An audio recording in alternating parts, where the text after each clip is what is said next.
কিছু সফর ক্যামেরার জন্য না, কিছু সফর হয় কেবল অনুভব করার জন্য।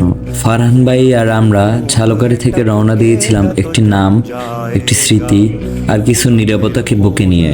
পথ ছোট ছিল না, কিন্তু মনে হচ্ছিল আমরা যেন বাংলাদেশের একটা ইতিহাসের দিকে এগিয়ে যাচ্ছি, সিটির মাটিতে।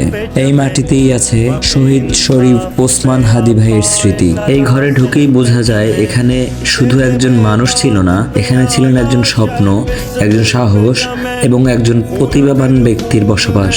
হাদি ভাইয়ের পরিবারের সাথে কিছুক্ষণ বসে কথা বলার সময় বুঝেছি শহীদরা চলে যান না, তারা থেকে যান মানুষের চোখে, কথায় আর নীরবতায়। ফারহান ভাই তখন আর কন্টেন্ট ক্রিয়েটর ছিলেন না, তিনি ছিলেন একজন মানুষ যিনি নীরবে একটা গল্প অনুভব করেছিলেন এবং কেঁদেছিলেন।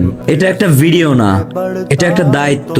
শহীদ শরীফ ওসমান হাদি ভাই, আপনার স্মৃতির কাছে আমরা আজও মাথা নত করি। জাস্টিস ফর হাদি। আমরা এই বাংলার জমিনে আপনার খুনিদের বিচার করব ইনশাআল্লাহ।